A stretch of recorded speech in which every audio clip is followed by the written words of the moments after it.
De historische waarheden die we leren via de school en de overtuigingen die we binnenkrijgen via onze ouders over hoe de wereld in elkaar steekt, bepalen voor een groot stuk ons zijn.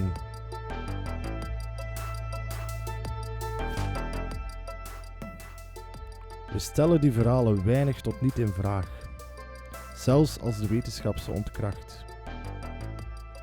Die hardnekkige denkpatronen beheersen ons gedrag. Dans cette série documentaire, nous disséquons certaines de ces histoires. Que nous dit-on dans nos cours d'histoire sur notre passé colonial? La propagande de la période coloniale se poursuit-elle aujourd'hui? Avons-nous progressé ensemble depuis l'indépendance des anciennes colonies?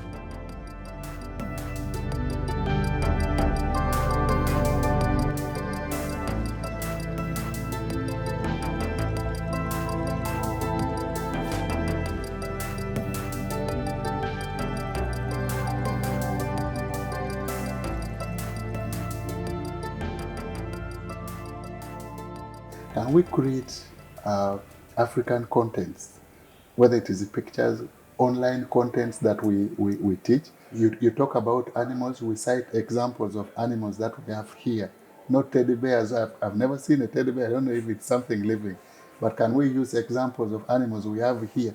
If we are talking about fruits, an apple is an alien fruit. Can we talk about mangoes, oranges? These are what our children see almost on a day-to-day basis. It will make more sense to them than what it is now. They hear of it on YouTube, maybe on TV. Maar hij zit zo diep. En je moet echt volgens mij terug naar de geschiedenisboekjes, naar de Disney-films, naar al dat soort uitingen.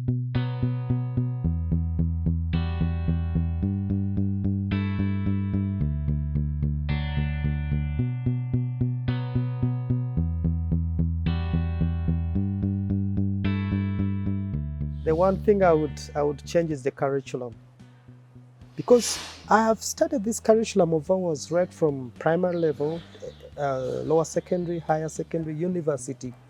And the curriculum was actually packaged for the interests of the colonial masters. I've gone through that system, I blame it. African history is taught a small extent. I think there's a time when they teach African history, Ugandan history, and then we do too much of the European history. From the oral history now, when they wanted to introduce cotton, they took the seeds, gave to the farmers, and because the farmers had witnessed suffering elsewhere in the farms, they just roasted them at night. In the morning they went and planted. And they waited, the colonial government waited for the seeds to germinate, and there was nothing. And the conclusion was that this side of Uganda does not support cotton growing. But the local man survived the harassment that comes along with that kind of... So there are so many things that don't appear in the book. You will not find it anywhere in the books.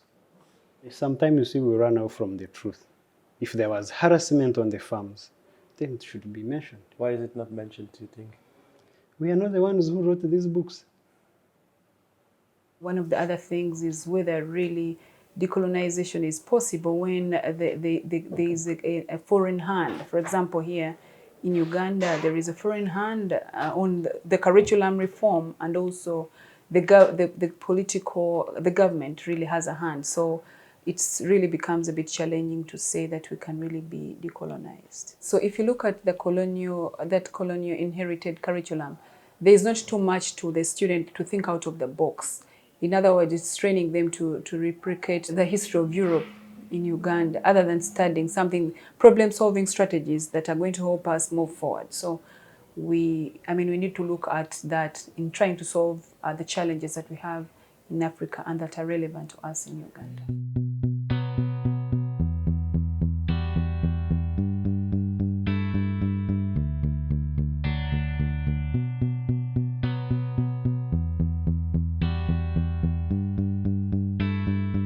Where are we now in that process? We are just starting. Everything has a beginning. We are just starting. It's like telling a child that I'm not going to teach you, and you go and discover everything about the history of your country. It will take that person a very long time. We need to first accept accepting that we have internalized a lot. That is one thing, because healing starts with acceptance. And how do we redefine our thinking now? By reading the true history, our true history. That's how we can get to learn who we are now, because people who have for centuries pretended to know us and written about us have never written the truth about us. Ja, en ik denk dat het eindpunt van die deconstructie is, denk ik, mensen die veel beter in hun vel zitten. Omdat ze niet langer worden gedwongen om zich te zien als een soort van figurant in een uiteindelijk door witte hetero-mannen uit Europa geschreven toneelstuk. Maar dat ze hun eigen toneelstuk maken. Dat is echt, ik denk niet dat ik dat nog ga meemaken. Maar dit is wel nu waar we hopelijk naartoe gaan. En ik denk dat ook als we deconstrueren en gaan onder ogen zien welk onrecht er in het verleden heeft plaatsgevonden en hoe dat nu nog doorwerkt, dat het ook makkelijker te accepteren wordt voor mannen zoals ik met mijn achtergrond. Dat dit een historische fase is waarin wij op allerlei manieren vooral in de rol moeten gaan staan van mensen die luisteren en mensen die ook hun privileges inzetten om het voor de volgende generatie eerlijker te maken. Il faut des formations.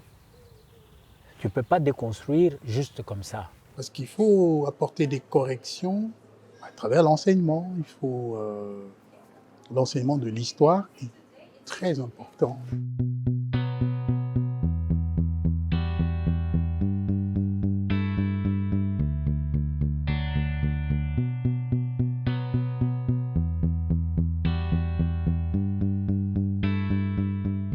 Een vriendin van mij ook, die zegt, je hebt een coming out wanneer je niet hetero bent. Maar je hebt ook een soort coming in. Als je ontdekt voor het eerst, echt tot je doordringt dat je niet wit bent. Echt? Ja, zij zei dat is dat moment dat je dus weet dat al die rollen niet voor jou zijn. Want als ze ook voor jou waren, dan zou het toch ook wel een prinses van kleur zijn. Dan zou het toch ook wel een premier van kleur zijn. Dan zou het toch ook wel een filmster van kleur zijn. En al die rollen zijn er niet. Ik ben hier sinds 2006 betrokken bij de lerarenopleiding geschiedenis. Ik kan letterlijk op de vingers van één hand tellen hoeveel studenten ik heb gehad met niet-westerse roots.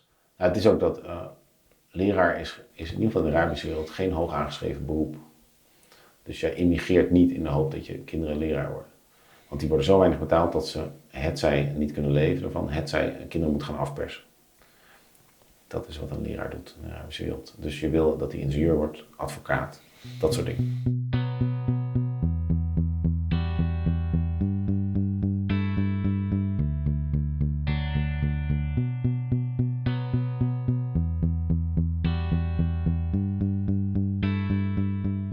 La perception que tu as de moi est déterminée par ce que tu as vécu. Où tu as vécu, quelle culture était appliquée là où tu as vécu. Donc ça joue, ça joue. Et ça, c'est dès le plus jeune enfant. Bijna iedereen in de samenleving, daar is een hokje voor. Een hokje vrouw, een hokje persoon van kleur, een hokje LHBTI, seksuele identiteit, een hokje immigrant, hokje iemand uit de arbeidersklasse. Maar er is geen hokje voor mannen zoals ik, die bij al die hokjes die ik net noemde, er niet in zitten. En dat is heel apart, we hebben het woord minderheden. En dat is zo'n 80% van de bevolking is een minderheid. En dan heb je een heel klein groepje, dat zijn mannen zoals ik, die man, wit, hetero. En ook nog eens een keer ouders uit de eigen cultuur. En ouders met ook nog geld of opleiding. En die heten representatief. Waar zijn ze dan representatief van? Een soort norm. Les 95 premières secondes qu'on voit quelqu'un, on se fait une idée. Et ça compte. Les 95 premiers. Mais tu as quelqu'un qui est né ici, qui est de couleur seulement noire. Celui-là, il ne comprend pas. Et c'est ça le vécu de nos enfants. Il ne comprend pas pourquoi on peut le juger en tant que fainéant, pas compétent, toujours en retard, etc.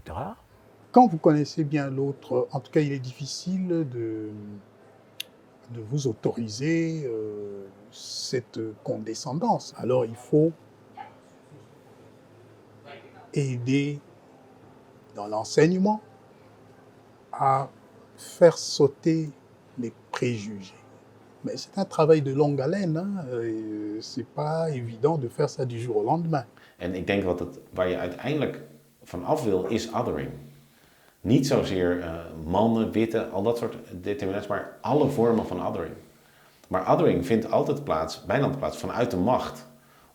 Om toegang tot macht te ontzeggen aan andere groepen. Want ze hebben een ander geloof, praten op een andere manier, hun neus staat iets anders, andere huiskeursen zijn linkshandig.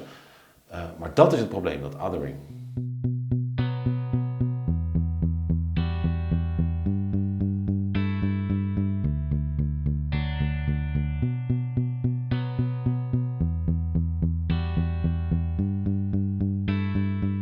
It's the first time I'm hearing a few people saying they had collective amnesia. They didn't know much what happened here. So it's nice. It's about facts, right? It's about being open to the other perspective, no matter in which context you're talking. I mean, it's not about just black and white. When you talk about decolonization, it's about groups that have been marginalized, that are not dominant, and there's a matter of giving voice, of allowing voices to be heard. The past is always there, but our challenge is relating the past, taking it and comprehending it and applying it to our daily life. Mijn kinderen gaan naar school in Zeelem, in het dorpsschooltje, en daar staat een heel grote buste van Leopold II boven. Moet dat weg of moet dat niet weg? Maar dat merk ik wel zo. Waar ik dat een aantal jaar geleden zei, laat dat toch staan, geen probleem, heb ik daar nu mixed feelings over. Ja, dus ergens is cultureel erfgoed en is het misschien belangrijk dat we dat blijven zien dat dat er is. Ja, moet dat toch wel misschien overkomen als daar Afrikaanse ouders of mensen die Afrikaanse roots hebben de school binnenwandelen en daar staat boven de deur zo'n beeld. Daar is een ongelijkheid, hè. Dat is heel simpel. Hè. Die is er. En ik denk dat zou oneerlijk zijn, of ook intellectueel oneerlijk, door te doen alsof we allemaal... Nee, die ongelijkheid is er. Hè. Geboren worden in België en geboren worden hier is gewoon een totaal ander verhaal. Hè. I think the exchange should continue because we are learning a lot from each other. And I've liked the way my Belgian counterparts were been inquisitive and curious to know what we do here, just like we have been curious to know what they do the other side.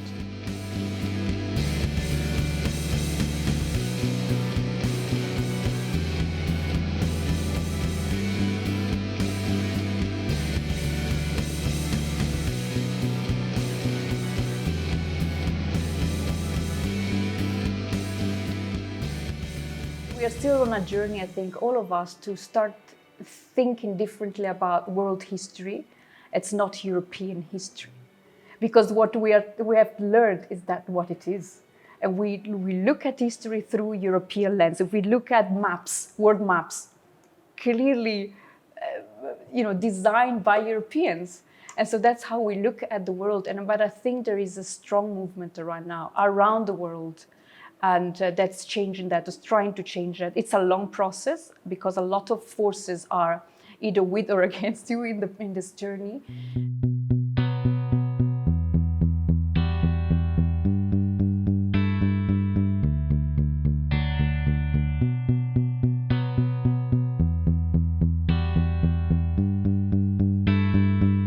We are going to struggle. We are going to keep pointing fingers at colonialists who have moved on and they do not want to even listen or hear what we are saying. No one is coming to do it for us. So unless we wake up, it will remain as it is. And we keep complaining and talking and blaming. The time for blaming and lamenting, I think, is over. Now is the time to think, how can we continue? How can we challenge what happened? How can we get ourselves from the pit? There is acknowledgement that needs to take place. We need to be aware of the consequences of this and the legacies of the colonial past, which is a dark very dark side of our history and the heritage that we carry. This system needs to be deconstructed and fought against and replaced with something else. Dus het is belangrijk om te begrijpen dat elk verhaal, elk waarheidsregime, dat mensen daar eigenlijk onbewust instappen. En dat het eigenlijk maar is op het moment dat één bepaald waarheidsregime voldoende onder druk wordt gezet door een ander nieuw waarheidsregime, dat dat waarheidsregime eigenlijk in stukjes valt. Far from changing curriculums or anything, is to acknowledge that there's a problem. And it's only there that you can move forward. You do not start your car just because you want to start the car. You start the car because you know there's a goal behind it. Even just starting the car because you want to warm up the engine or you want to drive somewhere. There's always an acknowledgement that, hey, this and that. Voor zover ik als witte man nu al even mag gaan bepalen voor de toekomst wat er nodig is, lijkt me wat we echt nodig hebben is een inhaalslag. Als je dus erkent dat mensen met andere lichamen dan ik, uit andere culturen dan ik, de afgelopen honderden, zo niet duizenden jaren stelselmatig zijn geblokkeerd, gesaboteerd, zodat ze niet tot ontplooiing kwamen. En als ze al tot ontplooiing kwamen, dat vervolgens hun rol de geschiedenis uit is geschreven. Dat in het Engels erasure. Ze zijn uitgewist. We never know where this road takes us. But the fact is that, whether we like it or not, for the betterment of everybody. And by everybody, I do not only mean those who have been oppressed, I even mean the descendants and the oppressors themselves, that we have to take that road. We don't know where it will take us, but we have to take it, because we cannot live in a system that continues to kill, to pillage, to exterminate our people. That is a privilege that the Global North has had for so long, and it is something that has to be stopped. So even just something small as acknowledging is enough. Because when you talk about colonization of the mind, is actually having low self-esteem. The African feels is not good enough before the European. And that is something that I was probably systematically built during the time of colonialism. How can we give the self-esteem back to the African people? No one will give it to them, they'll give it themselves. If you're coming and talking about decolonization, is this a way of erasing what you've done to us? So that we forget. That is also something we need now to question, because the people have been actually coming, oh, we need to decolonize. How do we decolonize? How do we decolonize this? But what's the motive behind? The decolonization. Because the reason why I say that is because when the white man first visited the continent, he played the same mind game.